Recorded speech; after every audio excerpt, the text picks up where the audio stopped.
Hello YouTube and welcome back to episode 13 of the Rise to Glory with HK here. We're trying to rise Icelandic football to as high as we know. We should know this by now in episode 13. As we know, there's a couple results in the bottom corner, but we'll head to this screen.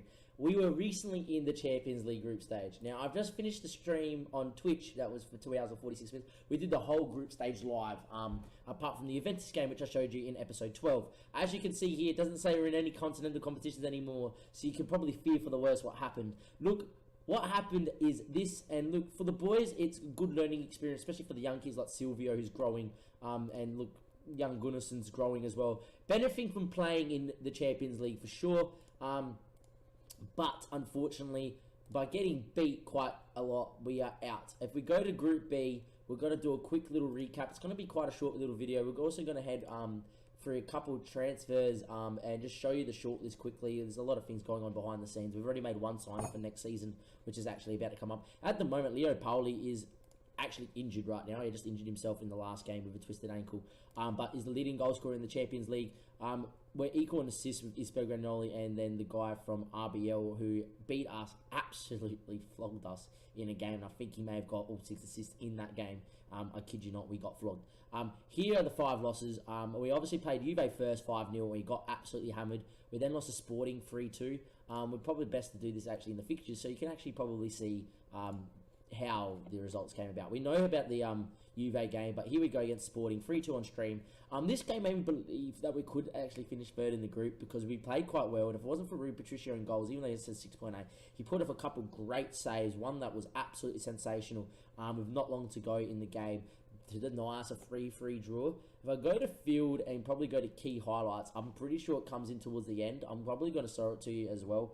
It was quite a good game of football, this one here, but this is by far the standout moment was this one here, I think it was. We worked it from a corner. I think we get a corner and then the chance falls. Look, Granioli probably should have squared it, and then I think the chance falls to Victor in a second, and Rui Patricio pulls off one of the better saves you'll see on Football Manager. Here it is, I'm pretty sure it is. Moreno gives it to Victor, and we're just going to slow the highlight down quite slow. There we are, and it was pretty much behind Patricio, and he's pulled off a great save there to deny us, not once but twice inside of a minute, what would have been a very valiant point, and it would have been a game-changing point in terms of the group, because into the last game we probably could have set up differently to try and get third spot over Sporting, it turned out to be. RBL this time haven't won a game, and I thought, okay, RBL might be the side. Got beat 9-3. And it was 6-0 at one stage. The guy didn't get 6 assists in that game, but he got plenty of assists. He got 4 in this one game. There you go. Obviously losing to 9-3 to RBL. Got dominated, got played off the park. We actually started creating chances after 6-0 and started playing good football. If you can see, Jimmy had a poor one. He gave two defensive mistakes. I didn't want to bring Martin on because we had injuries during in between games. We lost Stefan for a little bit as well. Then we won a game 4-3. Now this was a crazy game. HK 4, RBL 3. At this point here, we were throwing the kitchen sink at it, trying to get a result. As you can see, Leo Pauli scored, Alois scored. We then went 2-1 up, I think we did.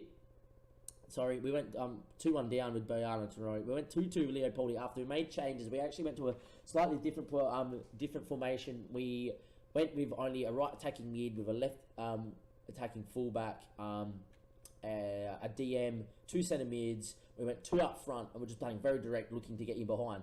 Then Leo Pauli does this, ladies and gentlemen. What a goal it was too. On stream, I actually thought he missed. When the ball went up in the air, and you'll see in a second why I thought he missed.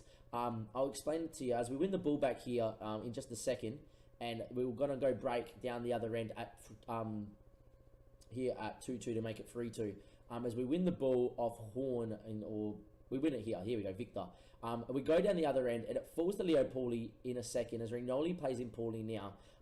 When the ball goes in the end here, I actually thought he just spooned this wide going out here, and I was about to get very upset. I did not realise it was a delightful little dink over the keeper, and it went in, and we were absolutely amazing with that. At that point there, we went to park the bus.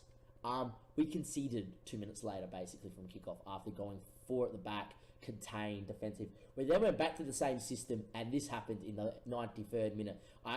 Until this happened, it looked like RBL were going to go get the winner.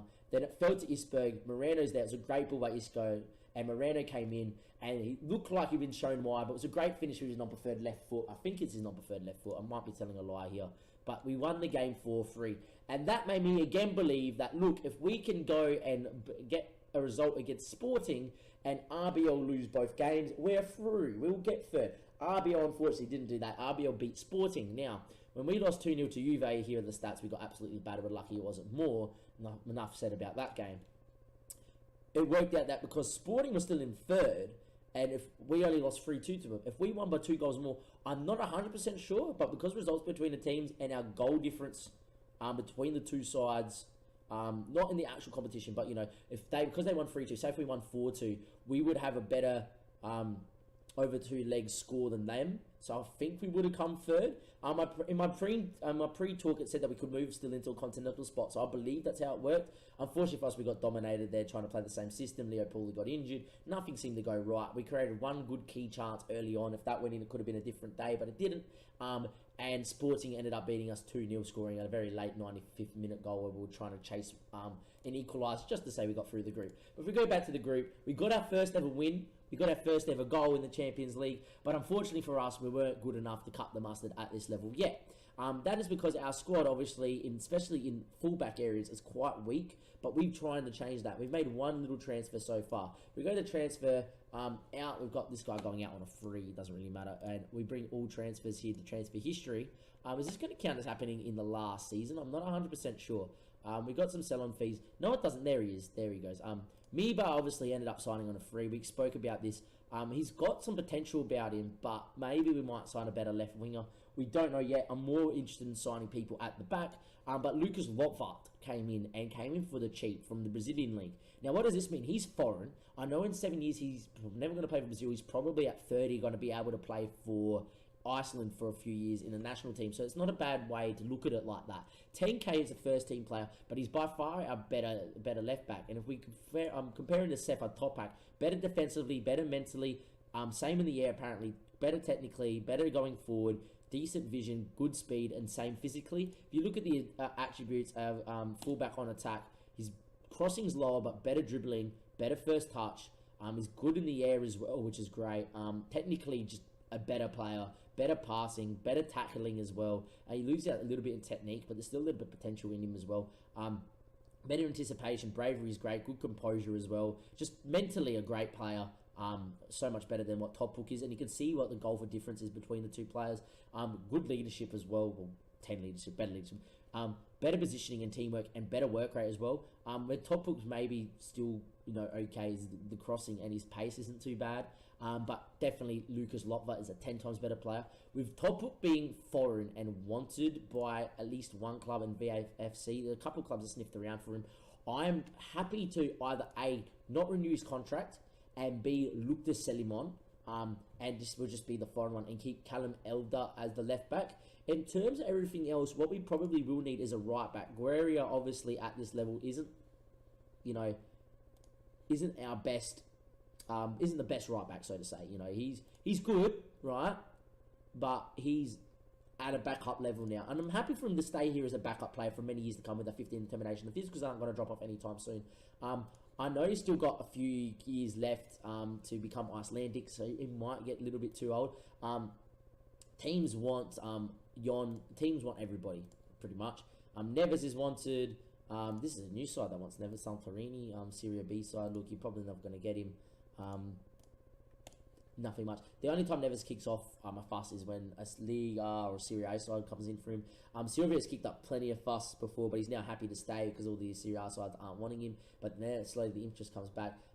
Leo Poli's okay. Brunt is wanted by KR on loan. It's probably not going to happen unless we sign another fullback. Another thing. Victor's interested. As you can see, a lot of people are interested. I'm happy for this to happen. Gearson eventually leave. He is currently tutoring someone, or he's back from loan. Got to get another fullback in, put Guerrero there so Hallielson can leave. Philippe, I don't want to leave. He was suspended for the last game of the group. Now he's back. But yeah, so we're in good stead in terms of in the middle, in our core. Our core's okay for where we are, and of course probably okay to make it back to the Champions League again. It's just in wide areas we have problems, wide areas and defensively. So if we can find another right fullback, which we're scouting at the moment, would be great. In terms of on the left, Mibar can actually now just come in. I don't know where he is. Where is Mibar? Should be in. He might be in our under 19s. I doubt that highly. HK's under 19s, even though he's 21. Moving back to the senior squad, please. Mibar's probably better slightly than Trumner, but another area we could improve on, of course. Look, if an offer came in for Moreno, and there's a couple of clubs that are sniffing around for him, if they paid me an arm and a leg, I would happily sell him on and then buy a European striker, so to say, just so then it frees up another foreign spot as well. But that's pretty much it for this episode. It's going to be quite a short episode. I just wanted to recap what happened in the Twitch stream in terms of the Champions League and where we're going with scouting and in the transfers. As you can see, I'll go through all this stuff in later on. But our shortlist at the moment, if we go filter by everybody, which I think we are at the moment, we've got 154 players there. And out of the 154 players, 49 are interested, and there's some quality players that are definitely interested in us. If we go all the way to the top, there's a few people around that are definitely like, oh yeah, I wouldn't mind moving to HK. This is pretty much how the save has gone. We're getting better, and our reputation's going to get better. The league's grown a little bit. We're obviously upgrading our facilities now. The new stadium's coming. A lot of progress is happening. So as much as us getting beat and getting shown out the door in quite a fashion in the Champions League just now, I'm not too upset because, let's be honest, we're a little bit ahead of our time in 2020. I wasn't expecting us to get to this level into the Champions League until like level 2020, not 2025, maybe like 2022, 2023. But we're a little bit ahead of our time. I didn't think it was going to take this long to topple FH, but we did it quite easily now. But yeah, this will be the end of the episode though, guys. It's going to be quite a short little episode, only going to be like maybe 10, 15 minutes, not even. So compared to all the other episodes, this one's going to be quite short. What this does mean is that, as you can see, a lot of things get streamed on Twitch for all the HK stuff. So if you wanted to watch maybe next season's Champions League, for instance, live, it would be on Twitch as well. And we'll probably bring another recap episode next time around. If we do make it to the Champions League, we've still got to go through qualifying, of course. And because we won the league, we will be there in the first round of qualifying there. But this is Damien signing off YouTube for now. Remember to like and subscribe to the YouTube channel to see more HK content, and also just follow me on Twitch in the link that will be in the description below. This is Damien signing off from YouTube for another episode of HK. Enjoy the rest of your day or night wherever you're watching this. Thank you and good night, because it is night time here in Adelaide, South Australia. Have a good one, guys and girls. Thank you.